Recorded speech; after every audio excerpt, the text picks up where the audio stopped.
달라진다. 그냥 직장인. 팀장님 보고 드릴 게 있습니다. 센스 있는 직장인.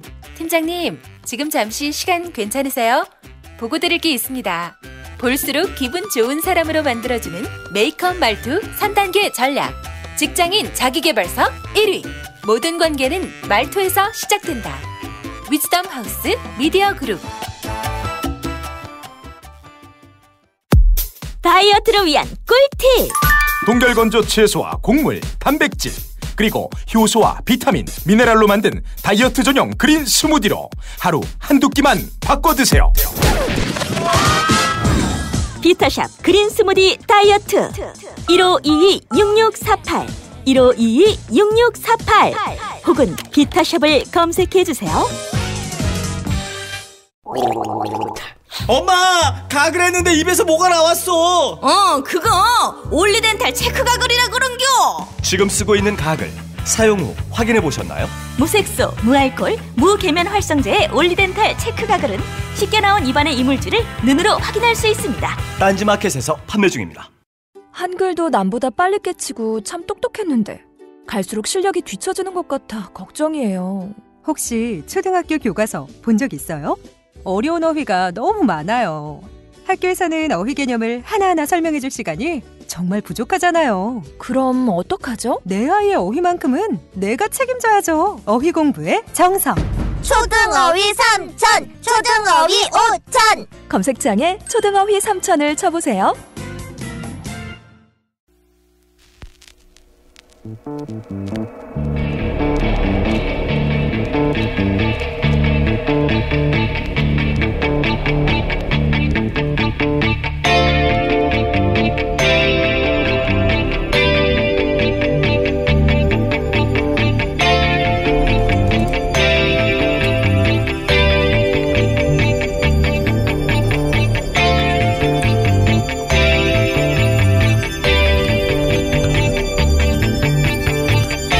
안녕하세요, 김원준입니다. 어제 한 세미나에서 한국개발연구원의 이주호 교수가 발표한 가정 배경과 학력의 상관관계 국제 비교 결과를 보면 가정의 사회 경제적 여건이 자녀 성적에 미치는 영향이 다른 나라에 비해 우리나라가 유난히 높다고 합니다.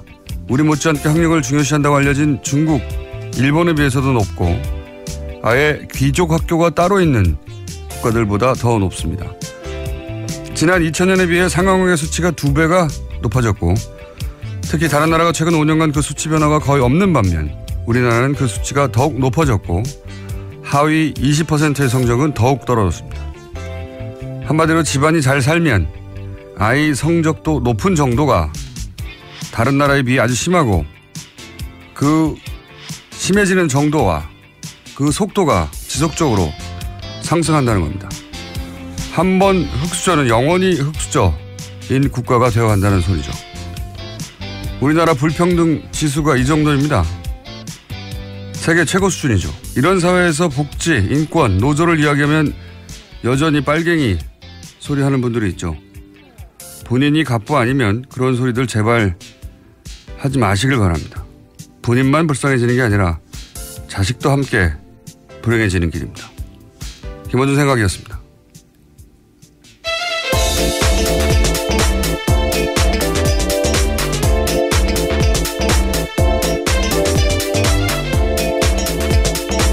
시사인의 김은지입니다.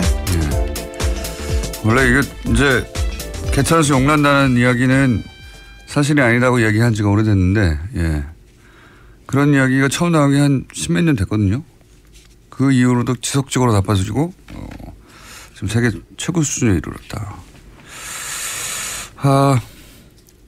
이주호 교수님 저희가 한번 모셔봐야 되겠습니다. 그걸 수치화해서 다른 나라와 비교해서 발표를 했어요. 네, 교육을 통한 불평등 재생산이라고 하는 건 굉장히 중요한 문제예요. 네, 예전에는 교육을 통해서 사실은 그런 계층 사다리를 올라갈 수 있는 그런 길이었는데 교육이 그걸 오히려 강화시키고 있어요. 이제 교육조차 이런 나라가 됐습니다. 최근 10년 이상. 자, 첫 번째 뉴스는요. 네, 내일 이재용 삼성전자 부회장의 1심 선고가 있습니다. 어제 김진동 부장판사는 이 부회장의 선고를 TV 생중계하지 않겠다라고 밝혔습니다. 뿐만 아니라 법정 촬영도 허가하지 않았는데요. 재판부는 피고인 5명 모두 촬영이나 중계에 부동의한다는 내용의 의견서를 제출했다면서 헌법상 보장되는 무죄 추정의 원칙도 함께 고려했다라고 밝혔습니다. 그러니까 재판 중계로 실현될 수 있는 공공의 이익과 피고인들이 입게 될 회복하기 어려운 불이익과 손해 등을 비교해서 선고 재판 중계를 불허했다라는 겁니다. 이해가는 측면도 있긴 있어요. 지금 이제 대법원에서 그렇게 결정을 했지만 재판부가 알아서 판단하도록 했거든요. 예, 강제한 게 아니라 부담이 되겠죠. 그리고 뭐 피고가 다 부동의한 것도 부담이 되고 무죄 추정의 원칙이야 뭐 기본이니까. 예.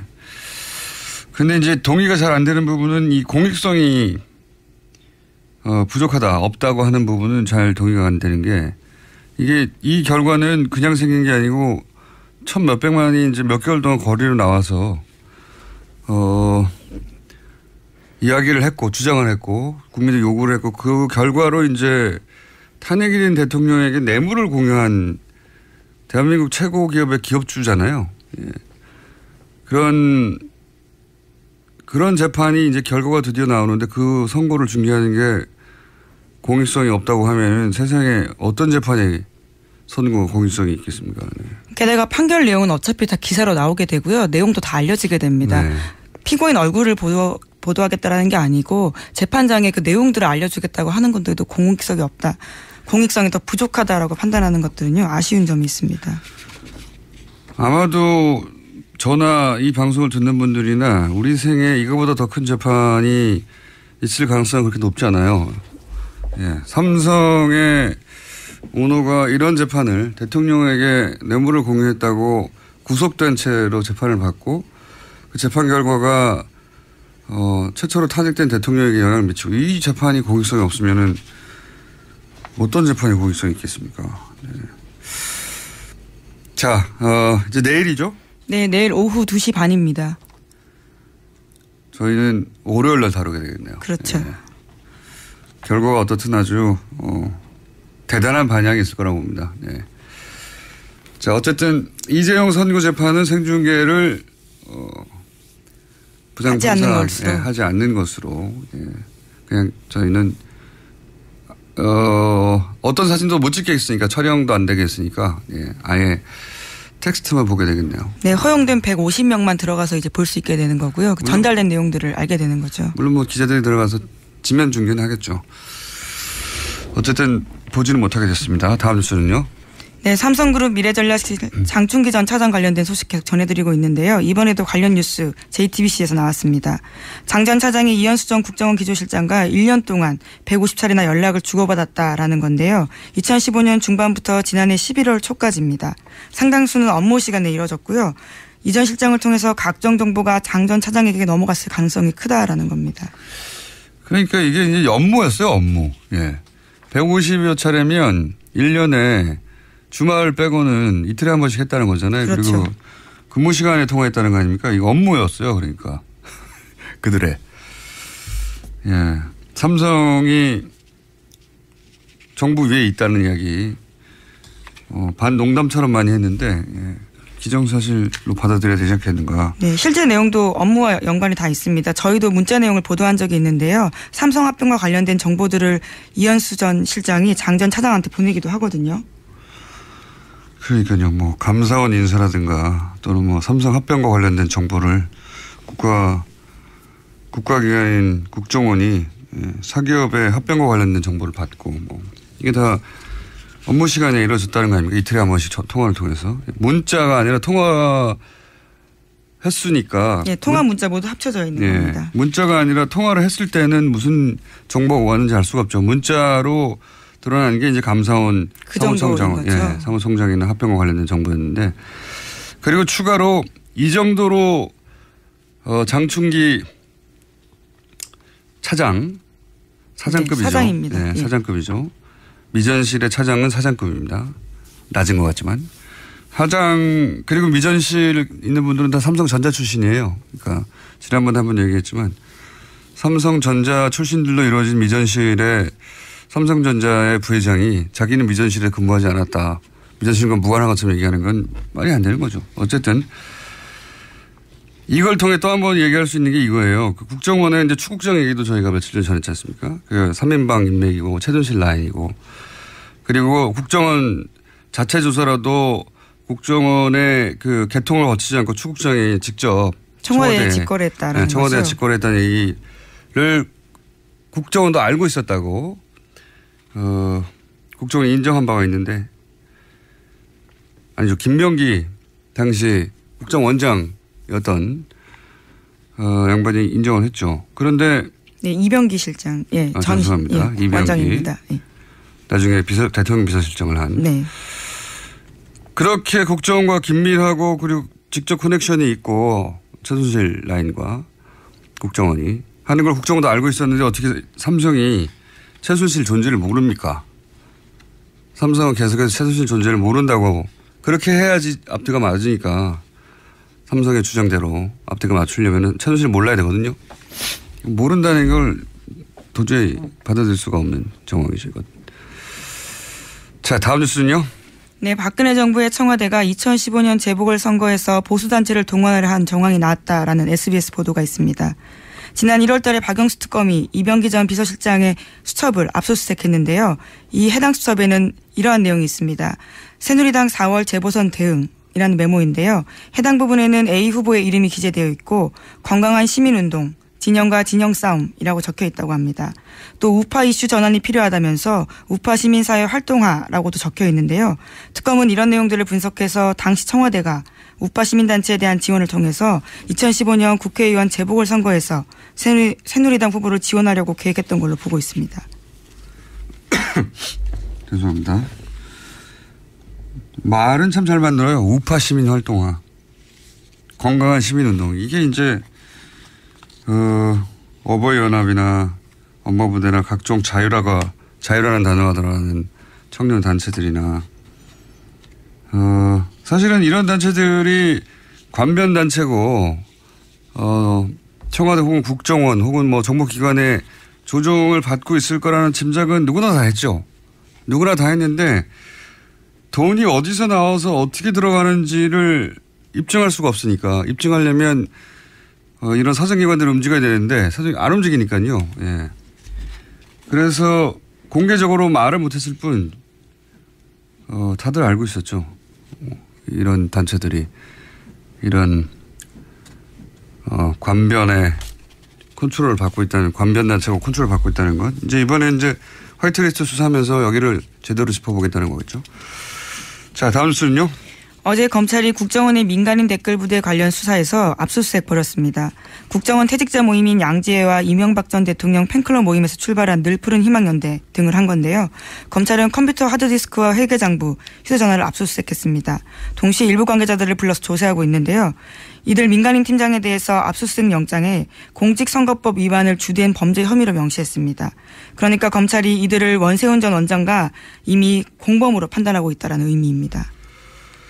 저는 이제 이 댓글 수사 관련해서 주요 관심사가 두 개로 압축된다고 개인적으로 생각해요. 하나는 그 위에 국정원 직원이 누구고 그 위에 지시자는 누구고 그 위에 간부는 누구며 그렇게 끝까지 거슬러 올라가면 임명박 전 대통령이 나오느냐 하나하고 두 번째는 이제 어떤 언론도 거론하고 있지 않은데 저 개인적으로는 그럼 지금은 완전히 활동이 멈췄냐 저는 그게 궁금합니다.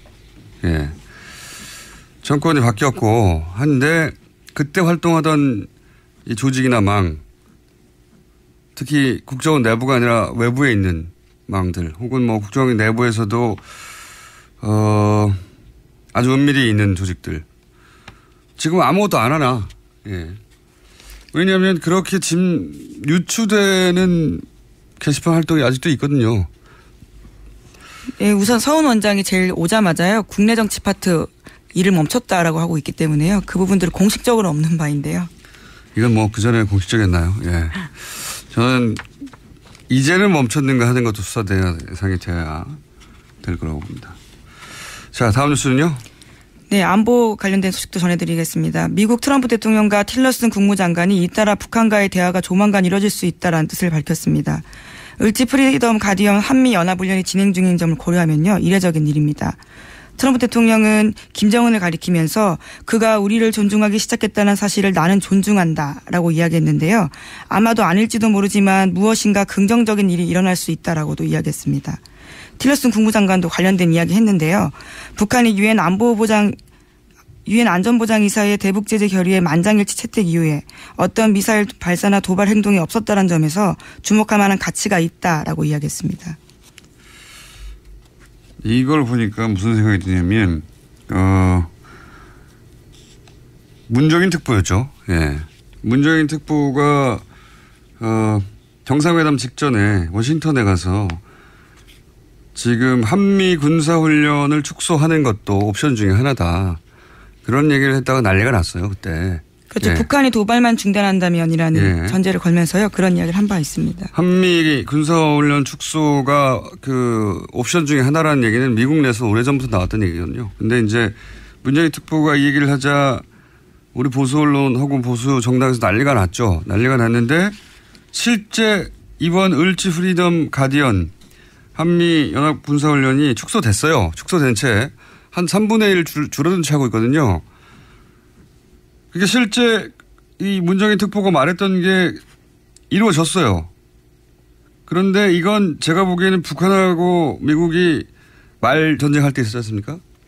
그때 물밑으로는 이런 얘기하고 있었던 거예요. 실제로 물밑에서 선이 있었다라고 전해드린 바 있습니다. 네, 출구 전략은 이미 그들이 그때부터 짜고 있었던 거죠. 그래서 북한도 더 이상 괌 얘기 안 하고 그리고 한미연합훈련도 축소하고 그리고 나서는 이제 조만간 뭔가 북한과 미국 간에 미국과 북한 간의 대화나 혹은 뭐 접점이 생길 징후가 보이니까 이런 얘기를 하기 시작한 거 아니에요. 자기들이 공을 가져가려고. 예.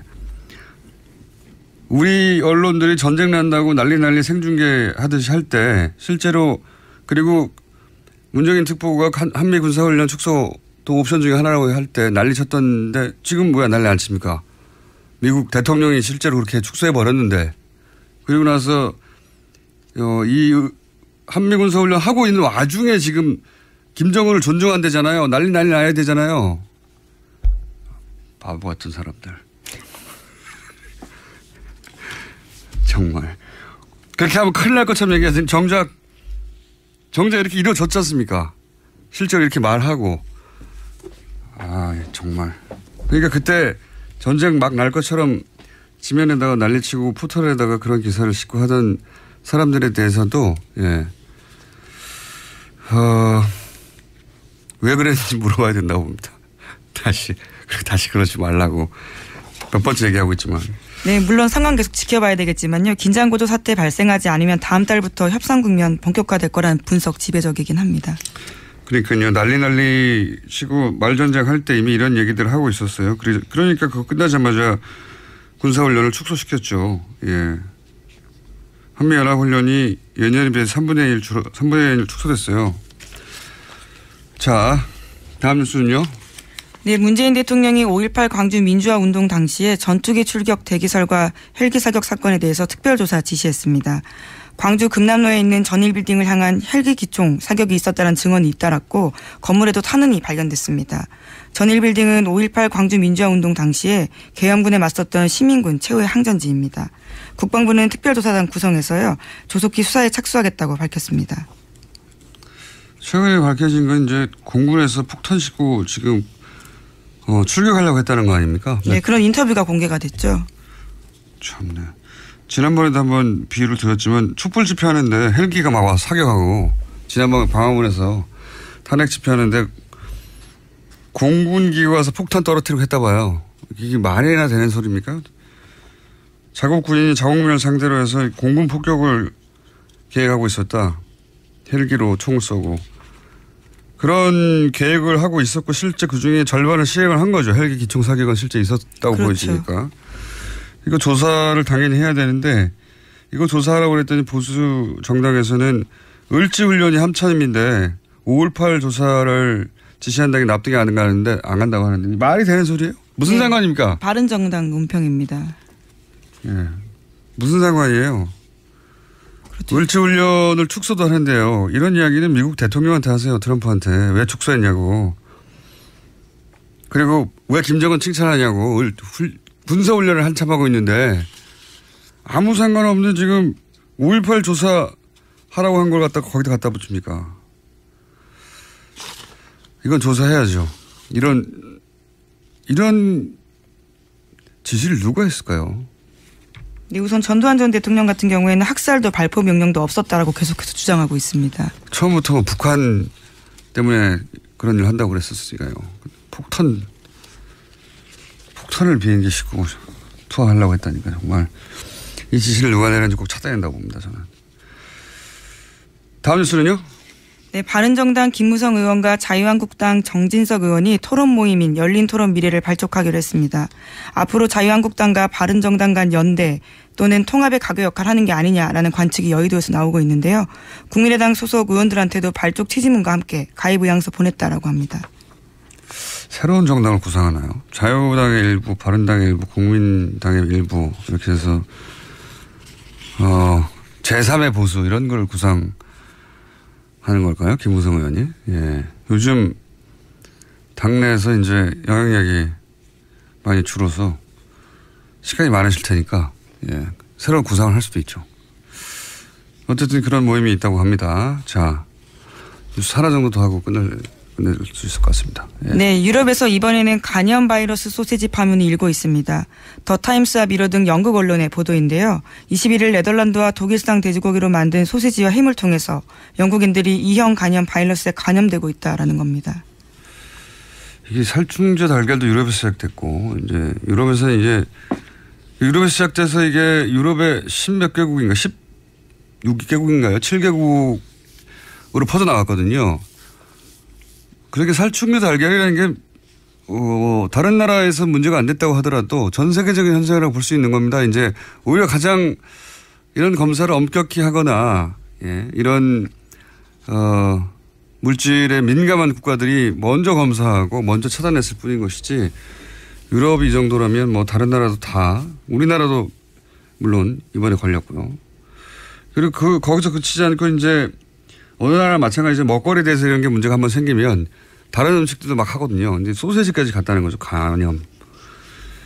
근데 그 간염이 네덜란드 독일에서 수입된 네덜란드 유명한 낙농국가잖아요. 그렇죠. 예. 왠지 깨끗할 것 같은데 거기서 온 돼지고기에서 만든 소세지로 간염 바이러스가 나왔다는 건데.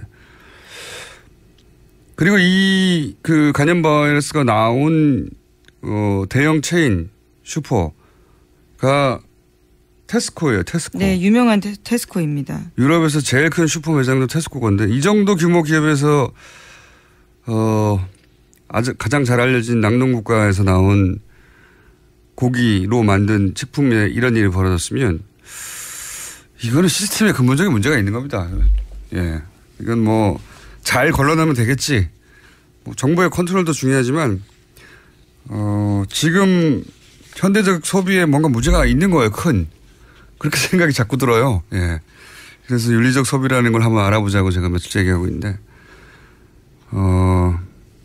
이게 도덕적 구호였거든요. 윤리적 소비는. 도덕적 구호. 그게 아니고, 예.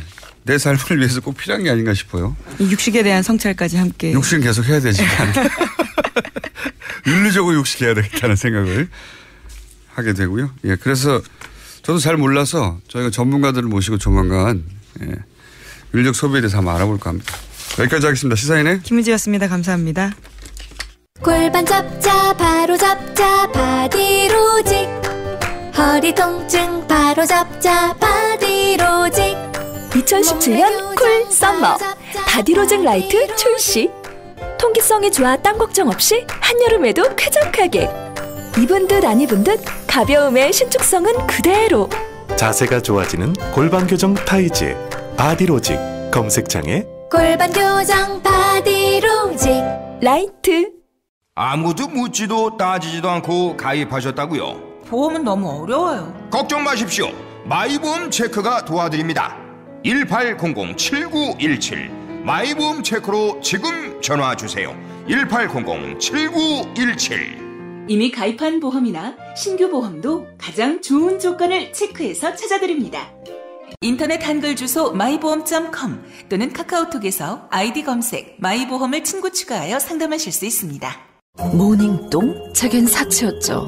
내가 토끼인지 토끼똥이 나인지 내가 변을 본 것인지 변을 당한 것인지 나는 바나나이고 싶다. 간혹 구렁이이고도 싶다. 미궁 대장사랑!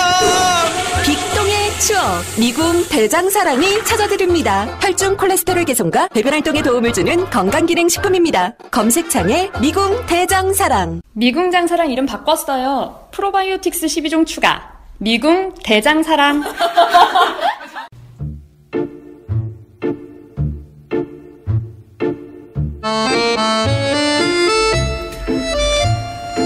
자, 오랜만에 완전체가 되었습니다. 예, 두 분 다 번갈아서 휴가를 가시고 막 출장을 가시고 해가지고 한동안 제대로 안 돌아가다 두 분 다 나오셨습니다. 더불어민주당의 안민석 의원 나오셨습니다. 네, 수도권 내리사선 안민석 의원입니다. 오랜만입니다. 수도권 내리사선 코멘트는 자유한국당의 김성태 의원님 나오셨습니다. 예, 김성태입니다. 예, 반갑습니다. 자, 오랜만에 두 분이 나오셨는데 각자 나오시니까 재미가 없더라고요. 그래서. 그러니까 뭐 지금 당연히 그런 자기 고백을 교통방송은 좀 해야 돼요. 특히 김어준 공장장은. 어떤 고백을 해야 됩니까? 지난주 방송은 분명히 우리 두 사람이 안 하기로 하지 않았습니까? 그래요. 안 의원님하고 저하고 이렇게 제작진이 같이 상의해서 결정한 건데 나 없는 사이에 또 무슨 작당하려고 그렇게 그냥 나만 빼놓고 방송. 그거 안 맞는 거예요. 공영방송이 이렇게 뭐 야당 패싱하고 탄압으로 이렇게 일관한다면은 앞으로 이 아마 청취자들 다 놓치게 될 거예요.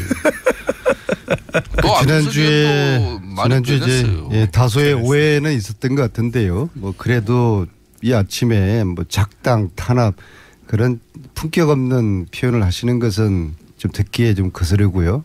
뭐 제가 이제 여당이 되었으니까 야당의 터무니없는 공격을 감수할 그런 이제 방패 역할을 할 각오는 돼 있지만은 그래도 품격을 잃지 않는 그런 야당의 공격 기대를 하고 특히 김성태 의원님 지난주에 말씀하세요.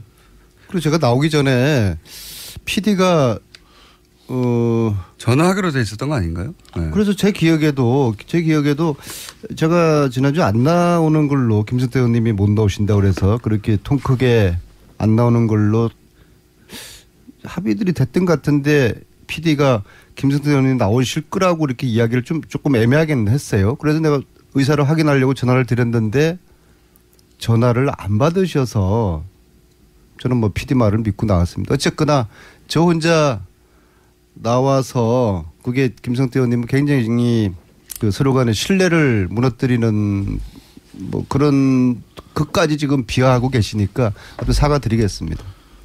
뭐 무슨 말인지 잘 모르겠습니다.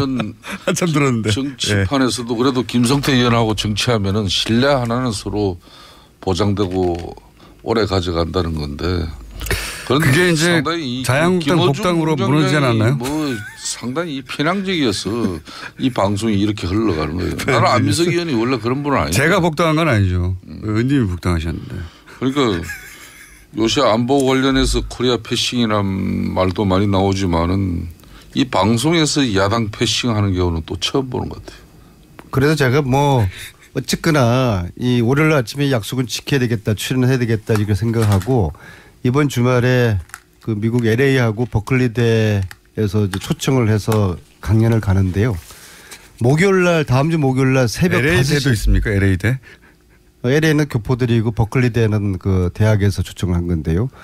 목요일날 새벽 5시에 제가 도착을 하도록 비행기표를 맞췄습니다. 왜냐하면 이 방송을 출연하기 위해서. 네. 아무튼 앞으로 빠지지 않겠습니다. 초청을 받으신 건 맞습니까? 버클리대라고는 아시죠? 네. 아주 그 미국의 좋은 대학인데 이제 그 대학에서 초청을 받았어요. 샌프란시스코에 있는. 예. 그러니까 그렇죠. 어제 지난주에 제가 없으니까 방송 중에서도 제가 뭐 국정원 뭐 이렇게 TF 위원으로 참여했다고 그러는데 그게 다 차보잖아요. 내가 그런 회의에 참석한 거 봤습니까? 못 봤죠? 그게 이름이 나와 계시던데. 그게 이름이 국회의원 김성태가 한 명입니까? 예? 아, 다른 김성태요. 아니, 그러니까 그분도 아니고 이게 역시. 착오로 이렇게 들어가 있는 걸. 아, 그러셨군요. 네. 역시 김성태 의원님은 저희들을 실망시키지 않았습니다. 이 정도로 올라가고. 빨리 김우중 국정원 진행하십시오. 반개혁 그 위원회 거기는 그 김성태 의원은 다른 분이죠. 그러니까 아예 김성태가 다른 분이 또 계셔요. 김성태는 아예 다 포함 안 되고 있습니다. 네. 잘못 알려진 오보군요. 예. 큰 오해가 풀렸습니다. 자, 그럼 뒤늦은 100일 평가 잠깐 해보죠. 왜냐하면 지난주에 저희가 방송이 없었기 때문에 짧게 다들 뭐 여기저기서 100일 평가 나왔는데 예. 문재인 정부 100일 평가 짧게 김성태 의원 해보시면요. 저는 참 권력이라는 것은 이 무한하고 특히 저항적 대통령제하에서는 정말 많은 권력을 휘둘릴 수 있는데 이 권력이라는 것은 잘못 쓰여지면 바로 독으로 돌아옵니다.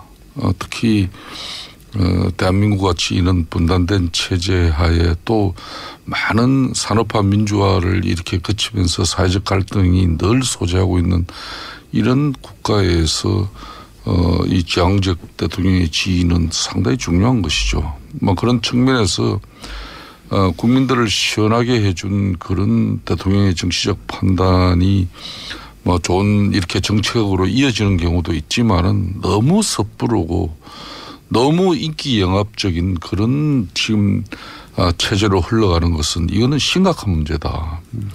대통령의 말 한마디는 주워 담을 수도 없습니다. 장관이 뭐 어떤 약속을 하고 선심성 정책을 베풀어서 후에 재정적 설계를 하고 예산 문제를 챙겨보면 그게 아니다 그러면 주워 담을 수가 있지만은 대통령이 한마디 하면 주워 담지도 못해요. 그러니까 지난 100일 동안 대통령께서는 너무나 많은 선심 정책 펼친 것이고 두 번째는 사회적 갈등을 이제 이걸 치유하고 덮는 그런 역할을 대통령이 해야 되는데 어떻게 보면은 사회적 갈등이 양산되어지고 또 그로 인해서 사회가 분열 갈등 대립으로 이어질 수 있는 그런 국정 통치 운영 형태는 이거는 상당히 심각한 거죠.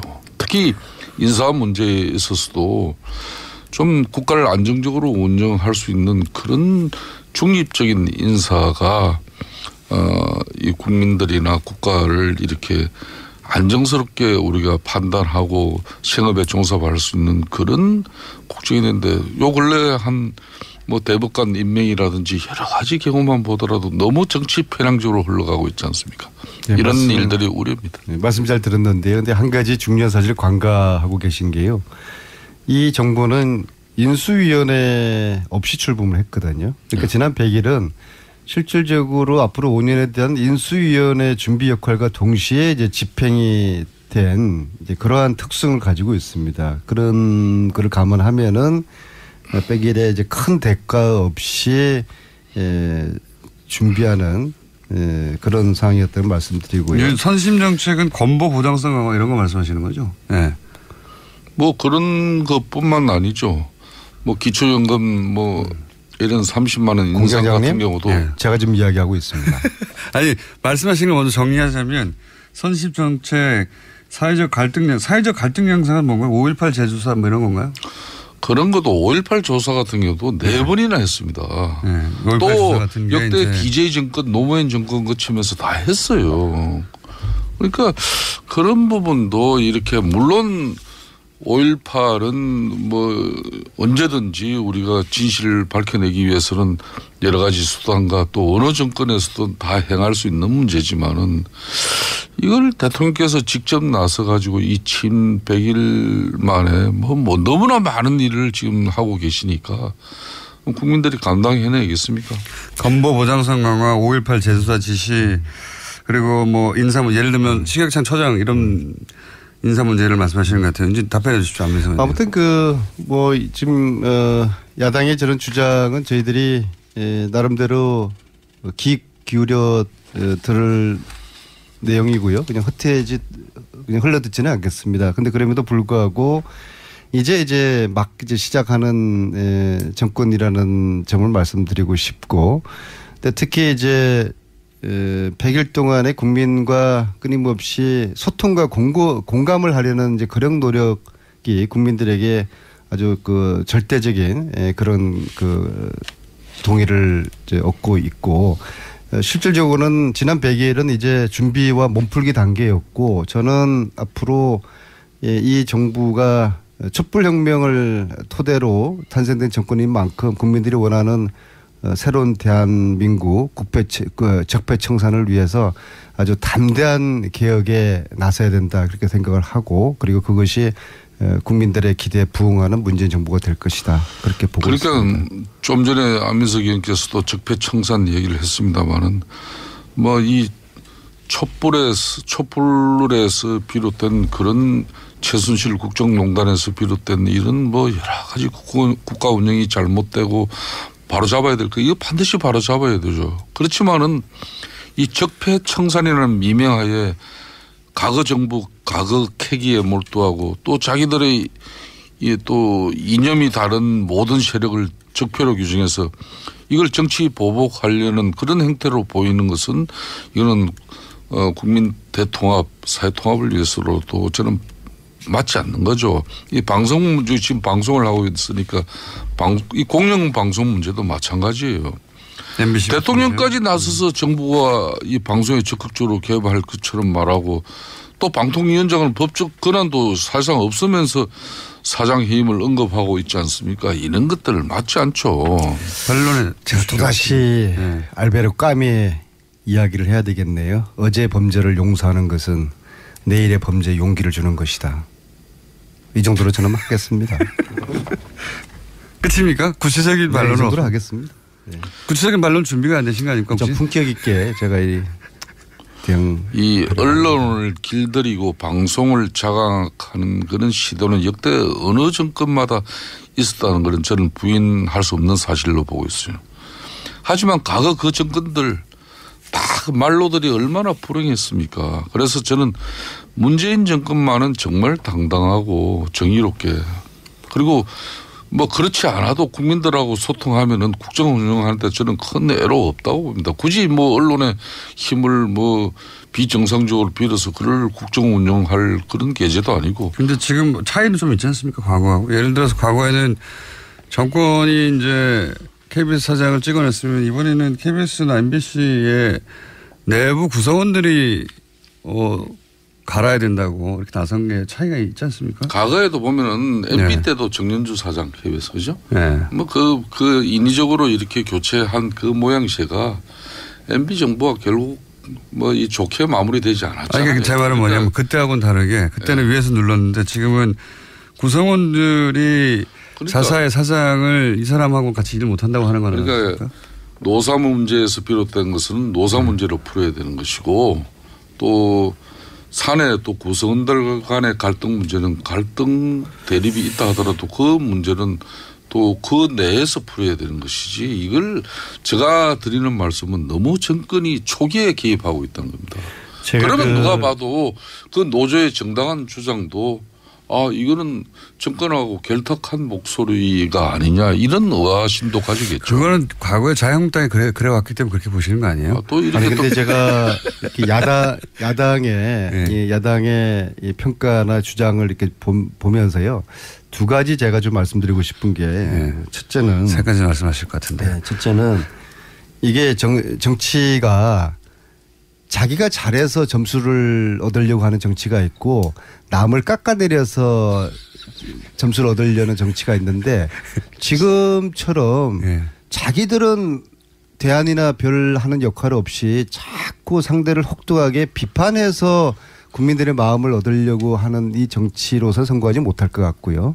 그다음에 두 번째로는 지금은 국민들의 다수 80% 이상이 문재인 정부를 지지하지 않겠습니까? 70%에서 80% 사이. 네, 그 다수의 지지 속에는 국가를 제대로 만들어 달라는 거거든요. 적폐를 청산하고 국가 개혁을 해달라는 거기 때문에 저는 이 시점에서 야당은 여당과 함께 여야 또 문재인 정부와 함께 선의의 개혁 경쟁을 해서 국민들에게 마음을 얻으려는 그런 정치를 해야지 야당도 스스로의 공간을 더 넓혀 나갈 수 있다는 그런 저는 충고를 드리고 뭐 저는 안민석 의원의 말씀을 대체로 다 공감합니다.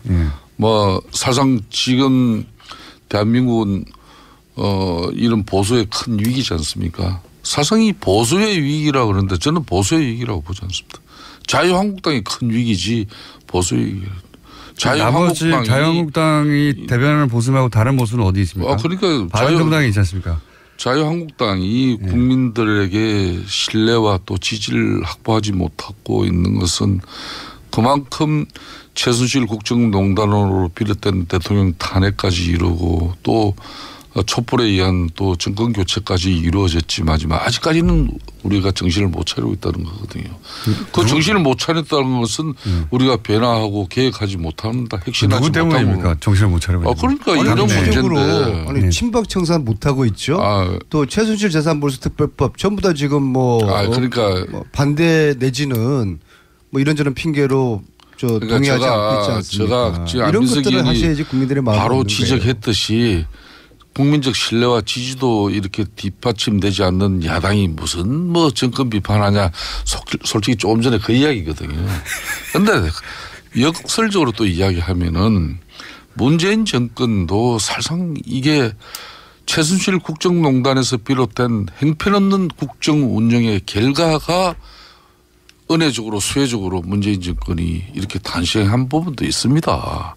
그러니까 야당으로서 민주당이 정말 정권을 이렇게 수권 정당이 되기 위해서 이렇게 열심히 노력한 부분도 있지만은 그것보다는 박근혜 대통령과 당시 새누리당인 저희들이 잘못해서 한마디로 정권을 가져간 겁니다. 그렇기 때문에 제가 문재인 정권 100일을 평가해달라고 말씀하시니까 드리는 말씀은. 그러니까 저희들을 자꾸 깎아내리려고 하지 말고 좀 잘하려고 한번 해보세요. 정권 가지고 너무 국정운영 즐기지 말라는 거예요. 이 권력 가지고 즐기면요. 이거 오래 가지 못합니다. 그러니까 인기 영합적 국정운영 형태는 위험하다는 거예요. 대통령 정치 그만해야 됩니다. 모든 게 지금 대한민국은 문재인 대통령 혼자만 있는 것이지 민주당 안민석 의원하고 김성태 의원하고 협의하고 또 합의해가지고 국민을 만족시키고 국민을 이해시키는 그런 정책이나 정치가 지금 없잖아요. 대통령 정치 이거 위험합니다. 언제까지. 친박 청산을 안 하세요? 그거는 우리 당에게 맡겨놓으세요. 그러니까 그런 거를 국민들에게 제대로 좀 보여주세요. 네. 근데 의원님 오래 가지 못할까 봐 걱정하시는지 들리는데 이렇게 가면 오래가지 못한다고 하시는데. 아닙니다. 저는 어떤 경우든 문재인 정권에 이렇게 하면 오래 갈까 봐 걱정하시는 거 아니에요? 아이고 오래 가는 게 좋아요. 잘해가지고. 그렇지만은. 오래 가면은 자유한국당이 집권을 못하지 않습니까? 우리가 정권을 가지지 못하고 집권을 하지 못하더라도 대한민국 사회가 안정되고 경제적으로 발전하고 국민들의 삶의 질이 좋아지면은 굳이 뭐 야당이 정권을 잡아야 된다는 그런 게 어디 있습니까? 그러면은 마음에도 없는 지금 말씀을 이렇게 하셔요.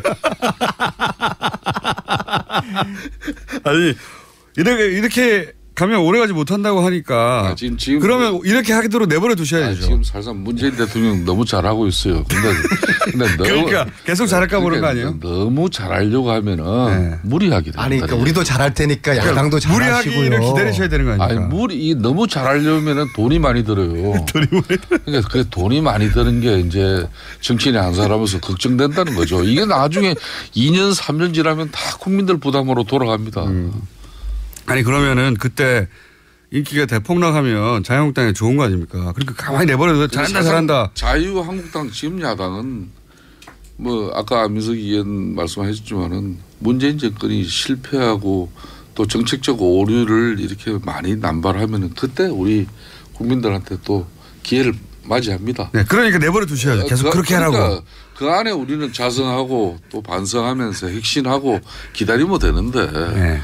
평가하시라니까. 또 제 말은 앞뒤가 안 맞지 않습니까? 그렇게 실수하면 우리한테 기회가 오는데 이렇게 가면은 이렇게 가는 게 실수한다고 자꾸 공격하시면 안 되죠. 이렇게 가면 실수면 내버려 두셔야죠. 아니죠. 내버려 두셔야지 빨리 망하죠. 실수도 이렇게 국민들 혈세가 낭비되고 국가 재정이 파탄나는 쪽으로 이렇게 잘하려고 하면 그거는 야당이 이야기를 해야죠. 그럼 좋은 실수도 있습니까? 좋은 실수 있죠. 지난번처럼. 저 합참 이순신 합참의장을 이순신 합참의장 퇴임할 때 대통령께서 해외 여행 한 번 못했다니까 그 아들 뭐 딸이 캐나다에 있으니까요. 그 항공권 끌어준 거 얼마나 저는 그 감동이었어요. 그게 무슨 실수인가요? 그런 거는 큰 돈 들이지 않고도 국민들에게 감동을 줄 수 있는 부분이 있는데 예. 너무 요즘은. 근데 건보 보장성 강화 이런 거는. 아니 그것도 좋죠. 해야죠. 국가 재원이 안정적으로 뒷받침될 수 있는 그런 복지 정책으로 가야지. 근데 OECD의 평균에 한참 못 미치는데 아직도 그 정도 10% 80% 70% 정도 하자는 게 이게 제가 계속 얘기하니까 이거 안 될 것 같아요. 의원님. 아니 그러니까 그런 근보를 포함해서 서로가 정책적인 대안을 놓고서 찬반을 하고 그것을 국민들에게 그 평가받고 그렇게 국가적인 여론을 수렴해내는 그런 식으로 나라를 개혁시키는 그런 서로의 여야가 선의의 경쟁을 통해서 그러면은 뭐 저희들도 평가를 잘 받겠지만은 야당도 달라진 야당의 모습으로 국민들이 좋은 평가를 받는 것이거든요. 지금은 그러한 시점이지 물론 야당은 정부 정책을 또 비판을 하는 그런 고유의 본연의 역할을 해야 되겠지만은 그와 동시에 야당이 가지고 있는 정책 대안이라든지 자신들의 비전을 국민들에게 보여줌으로써 포인트를 얻어야 되는 거거든요. 근데 지금은 자신들의 비전이나 정책 이건 지금 너무 지금 소홀히 돼 있고 오로지 저희들을 문재인 정부를 깎아내리는 거에만 집중돼 있으니까 이것이 참으로 저는 좀 답답해요. 그래서 일정 부분 수용합니다. 네. 그러니까 저도 지금 하신 말씀을 좀 기교로 들을 테니까는요. 김성태 의원님이나 야당 측에서도 너무나 이 문재인 정부에 대한 그 깎아내리기 식의 그런 입장 가지고만은 이게 국민들에게 야당이 지지를 얻기 어려울 거예요. 그리고 야당이 지금도 자유한국당이 107석을 가지고 있지만은 지지도가 15%에 머물러 있지 않습니까? 이것이 과거 저희들 야당일 때 15% 정도까지 내려간 적이 단 한 번도 없어요. 아무리 힘들어도 20% 정도는 유지를 했거든요. 이거에 대한 야당이 성찰이 필요해요. 왜 15%대까지 떨어진 적이 없어요? 내가 그렇게 디테일한 내용을 가지고 말씀을 하시면 제가 갖다 드리면 어떡하려니까 15%대 떨어진 적이 있습니다. 19%까지는 갔는데. 그러니까 옛말에 이 장고 끝에 악수 둔다는 말이 서로 잘해보자는 그런 말씀 드리는 겁니다. 지금 대법원장 지금 김명수 후보가 저 같은 경우에도 10초 남았습니다. 예. 이 뭐 사법부 이렇게 정치성을 배제하겠다는 그런 대통령의 확고한 의지가 계신데 김성태 의원이었습니다. 감사합니다. 감사합니다.